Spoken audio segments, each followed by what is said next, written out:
ದಿಢೀರನೆ ಮೂಲಂಗಿ ಪಚಡಿಯನ್ನು ಮಾಡಬೇಕಾ? ಮೂಲಂಗಿ ಗೆಡ್ಡೆಯನ್ನು ಚೆನ್ನಾಗಿ ತೊಳೆದು ಈ ರೀತಿ ಕುಡ್ಗಲ್ಲಿನ ಸಹಾಯದಿಂದ ಸೌತೆಕಾಯಿ ಕೋಸಂಬರಿಗೆ ನಾವು ಹೇಗೆ ಕಟ್ ಮಾಡ್ತೀವಿ ಆ ರೀತಿ ಕಟ್ ಮಾಡಿ ಒಂದು ಪಾತ್ರೆಗೆ ಹಾಕಿಟ್ಕೊಳ್ಳೋಣ. ತುಂಬ ಚೆನ್ನಾಗಿರುತ್ತೆ. ದಿಢೀರಾಗಿ ಮಾಡುವಂತಹ ಮೂಲಂಗಿ ಪಲ್ಯ ಅಂತಲೇ ಹೇಳ್ಬೋದು. ನೋಡಿ ಎಷ್ಟು ಚೆನ್ನಾಗಿ ಕಟ್ ಆಗುತ್ತೆ. ಚಾಕುದಲ್ಲಿ ಇಷ್ಟು ನೀಟಾಗಿ ಬರೋದಿಲ್ಲ. ಇದನ್ನೆಲ್ಲ ಒಂದು ಪಾತ್ರೆಗೆ ಹಾಕಿ ಚೆನ್ನಾಗಿ ಮತ್ತೆ ನೀರು ಹಾಕಿ ತೊಳೆದಿಟ್ಕೊಳ್ಳೋಣ.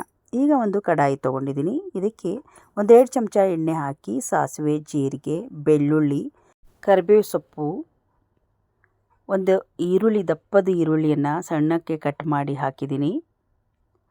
ಚೆನ್ನಾಗಿ ಇದನ್ನು ಮಿಕ್ಸ್ ಮಾಡ್ಕೊಂಬಿಡೋಣ. ಈ ರೀತಿ ಮಿಕ್ಸ್ ಮಾಡಿದ ತಕ್ಷಣ ಖಾರಕ್ಕೆ ತಕ್ಕ ಹಾಗೆ ಹಸಿಮೆಣಸಿನಕಾಯಿ ಹಾಕಿ ಕಡಲೆಬೇಳೆ ಬೇಕಾಗುತ್ತೆ. ಒಂದು 3 ಚಮಚ ಕಡಲೆಬೇಳೆಯನ್ನು ನೆನೆಸಿಟ್ಕೊಂಡಿದ್ದೆ, ಅದನ್ನು ಹಾಕಿ ಚೆನ್ನಾಗಿ ಫ್ರೈ ಮಾಡ್ಕೊಳ್ಳೋಣ.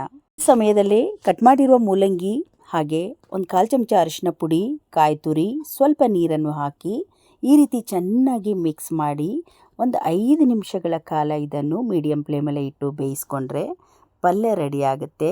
ಈಗ ಮಿಕ್ಸ್ ಮಾಡ್ಕೊಳ್ತಾ ಇದ್ದೀನಿ. ಬೇಗ ಆಗುವಂತಹ ಪಲ್ಯ ಇದು. ರುಚಿ ಮಾತ್ರ ಸಖತ್ತಾಗಿರುತ್ತೆ. ಜಾಸ್ತಿ ಮಸಾಲೆ ಕೂಡ ಇರೋದಿಲ್ಲ. ಉಪ್ಪನ್ನು ಹದವಾಗಿ ನೋಡಿಕೊಂಡು ಚೆನ್ನಾಗಿ ಮಿಕ್ಸ್ ಮಾಡಿ 10 ನಿಮಿಷ ಬೇಯಿಸಿದರೆ ಆಯಿತು. ಮೂಲಂಗಿ ಪಚಡಿ ರೆಡಿ ಆಯಿತು. ಬಿಸಿ ಬಿಸಿ ಅನ್ನದ ಜೊತೆಗಂತೂ ತುಂಬ ಚೆನ್ನಾಗಿರುತ್ತೆ. ಚಪಾತಿ ರೊಟ್ಟಿಗೂ ಕೂಡ ಸಖತ್ತಾಗಿರುತ್ತೆ. ಈಗ ನೋಡಿ ರೆಡಿ ಆಯಿತು. ಮೇಲೆ ಸ್ವಲ್ಪ ನಾಟಿ ಕೊತ್ತಂಬರಿ ಸೊಪ್ಪನ್ನು ಹಾಕಿ ಚಪಾತಿ ಅಥವಾ ರೊಟ್ಟಿ ಜೊತೆಗೆ ಸರ್ವ್ ಮಾಡಿದರೆ ತುಂಬ ಚೆನ್ನಾಗಿರುತ್ತೆ. ಈ ದಿಢೀರಾಗಿರುವ ಮೂಲಂಗಿ ಪಚಡಿ ಇಷ್ಟ ಆದರೆ ಒಂದು ಲೈಕ್ ಮಾಡಿ. ಇನ್ನೂ ಸಾಕಷ್ಟು ರೆಸಿಪಿಗಳಿಗಾಗಿ ನಮ್ಮ ಪೇಜನ್ನು ಫಾಲೋ ಮಾಡೋದನ್ನು ಮರೆಯಬೇಡಿ. ಮತ್ತೆ ನಾಳೆ ಇನ್ನೊಂದು ರೆಸಿಪಿಯೊಂದಿಗೆ ಸಿಗೋಣ. ಅಲ್ಲಿವರೆಗೂ ಧನ್ಯವಾದ.